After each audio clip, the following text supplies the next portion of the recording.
The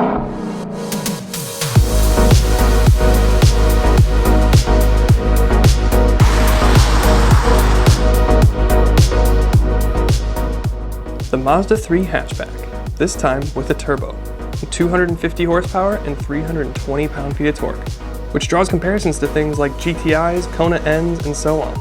So let's see if the Mazda stands up to the company. Now, this thing is a little odd in terms of what and who it competes against. It's got more power than a GTI, but less than a Golf R, and it's the same story with the Civic Si and the Type R. And it's also a hatchback, so it's not like it really competes against an Elantra N or a GLI. But in truth, the Hyundai N cars are probably the closest things, at least in terms of power. But then again, this thing is packing 320 pound-feet of torque, and that's more than anything we just mentioned. So let's just go over what this car is to begin with, and then we'll talk about competition at the end.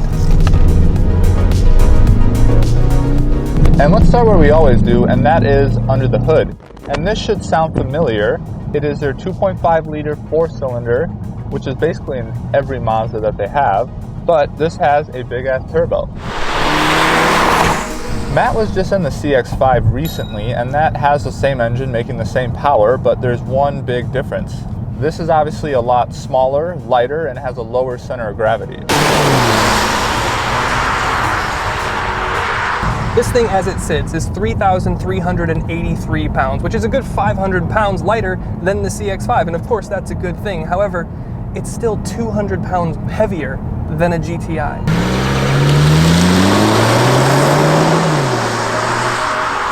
But it's got a lot more power than the GTI, and actually it's pretty close in terms of power and weight to the Kona N, and that's basically a long-winded way of saying that the power to weight is very good in this thing, and you can feel that behind the wheel. Power is one thing, but you have to be able to use it. And this thing has a 6-speed automatic transmission, and it definitely lacks some of the sophistication and drama that some of the other more performance-oriented cars have. It lacks some of the immediacy that you get with the Hyundai N cars and their DCT, and the VW cars and their DSG.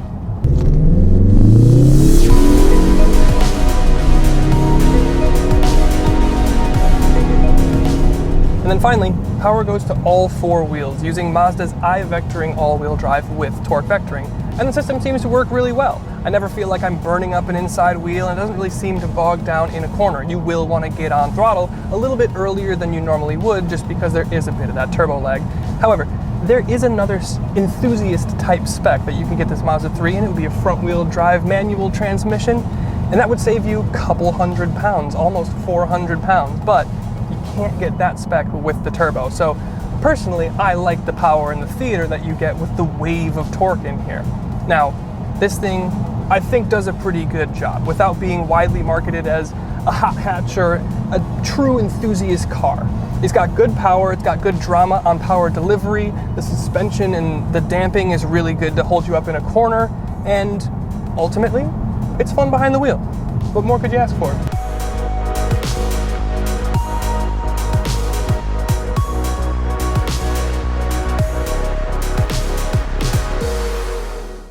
Well, I certainly like the look of this thing. What do you think? I think this thing is possibly the best looking hatchback that I've ever driven.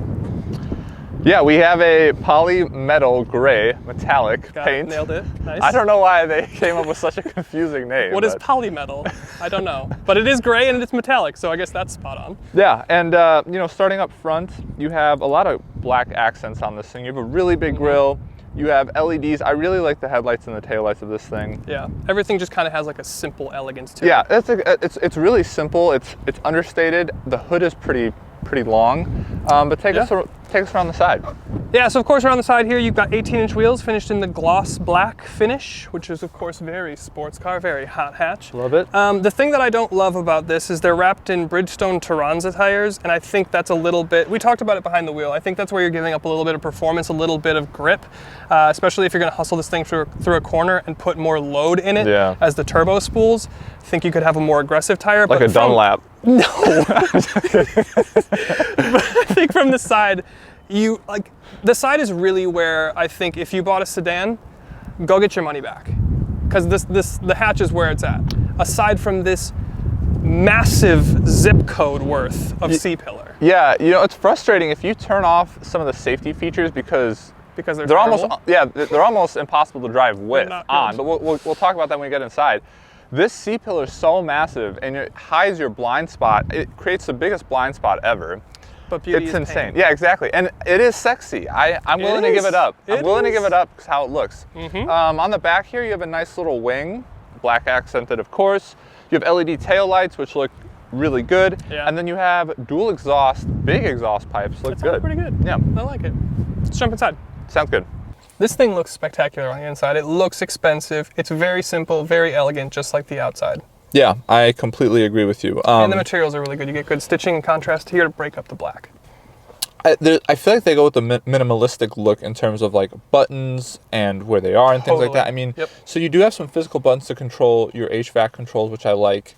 You have 3-level heated seats for the driver and the passenger. You have a heated steering wheel, which my only complaint with that is it's only on the sides, kind of like your 10 and 2 position. It's not above or below. Correct. Yep. That's annoying. Yeah, but I mean it's still okay. There's no outlets for the HVAC system in the back, so they just have to rely on what's here. Obviously, it's a pretty small cabin, so it's not necessarily a concern. Do you get? No. I didn't even get vents back there. No. Yeah, okay. Yeah. Shit, that sucks. No, in terms of like some of the driving assistance stuff, you have a head-up display. It gives you a little bit of information, not quite as much as other vehicles that we've tested, but I do like how bright it is, though. Yeah, it works. Well, sunglasses, you can actually see your speed. I feel like some other cars, you struggle even at maximum brightness. Yeah, especially with the polarized lenses, it's sometimes really, like, there's been times where I get in a press car with my sunglasses and I only drive with them on and I don't even know that it has a HUD. That heads up, yeah. But yeah, the HUD is fine. You get a new infotainment screen. It's like 8.8 inches. And you do have this like iDrive style wheel to control it, which I like.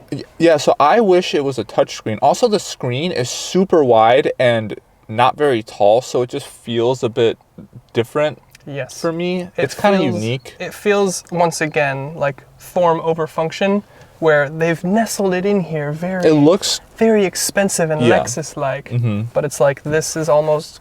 It's not cut off, but like, yeah. I do wish it was touchscreen though, because trying to use this, especially if you're like trying to drive this little center. It's not touchscreen? I mean, I touched it, and nothing happened. So you were molesting the screen. Okay, we're gonna have to cut that. You have both speakers in here. Those are pretty good.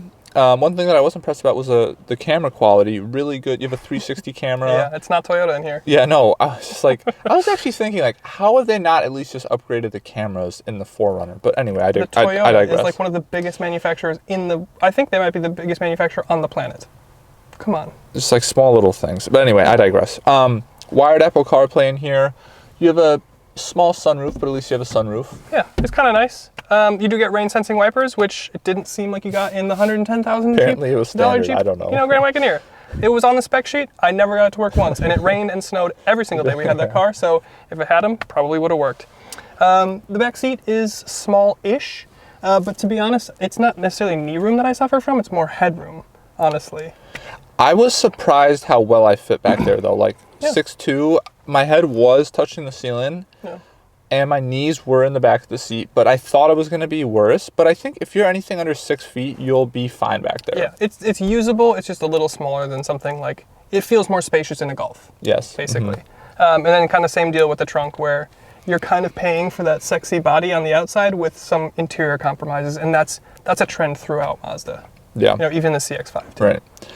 And I think we're now going to talk about our biggest pain point, at least my biggest pain point with this vehicle was the driving assist feature. So it did a terrible job with the lane keeping assist. I could not get it to work even when the lines were very visible and it was in the middle of the day. I could not get it to work. But with it on, it would, some of the features would like try and keep me in a lane, the lane keep assist. But if I'm close to a semi, I want to try and ride the outside lane, and it would like visibly pull me back in to a point where I felt so uncomfortable that I had to turn it off. But now then what you lose is your blind spot monitoring systems. And with C-pillars this big, it's unsafe as well. So it's like, it's the point where the safety system that they include in this car actually makes the car unsafe. Yeah. Yeah, no, my experience was basically the same thing where like, it worked when I didn't want it to, and it didn't work when I did want it to. Yes. You know, and we have construction that we have to drive through in between both of our places. So we're constantly driving through that, which means that this thing is just spazzing out, not knowing what lane to follow. Yeah, so you have to turn it off, and then it wasn't very good. You're not confident with what's in your blind spot. Yes, yes. But at least this thing looks good. Yeah. So why don't we talk now about some of the competition? Yeah, so I guess, this is the Turbo All-Wheel Drive Premium Plus. It's the most expensive one. As delivered, spec, yep. I think it's just under $36,000. 250 horsepower, 320 pound-feet of torque. GTI. Yep, you can get a GTI for like $38,300 for the Autobahn trim, which is their highest. 241 horsepower, so a little bit less. 273 pound-feet of torque, which is significantly less than what you get in here. And then there's stuff like the Acura Integra. Yeah, a lot less power, but probably similar dollar figure. Yeah, and we don't know, obviously, for the Type S, if they're going to do like a Type R equivalent, but it's possible. And then there's the Kona N, which is about $35,000, 276 horsepower, 289 pound-feet of torque. Yeah. And, you know, when comparing these things, I think it really depends on what you want to go for. Because, for sure. Because as we said, like, this looks like a hot hatch, but it doesn't necessarily act as much as a hot hatch. Doesn't quite behave. And to me, I get a lot of that through the gearbox. Whereas in something like the Kona N, the gearbox is so much fun to use in that thing. You just bang off shifts. And on this thing, it's just like, it's just a transmission that's there.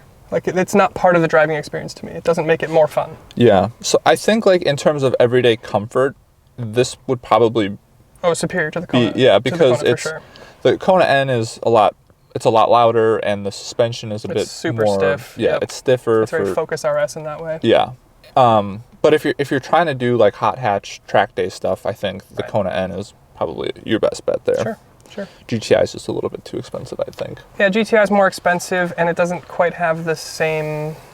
I don't get the same level of like expensiveness that I would get in here, just because the design is so good from the outside and the inside. This feels more expensive and more special in that way, if I'm not looking for something extremely driver-oriented. I also think I like the look of this more than a GTI, and also just think 100%. GTIs are so common now, you hardly ever see Mazda 3 hatchbacks. That's kind of true. Yeah. And they look... Agree. Absolutely. Final thoughts? Cool. Final thoughts. So there it is. That's the Mazda 3 hatchback in turbo form. Mazda doesn't make any direct comparisons or allusions saying that this is an enthusiast or hot hatch, but with power numbers the way that they are, you can see that you're getting something that's pretty powerful, got a good soul, and a great interior. And the looks don't hurt either. So thanks so much for watching, and we'll see you next time.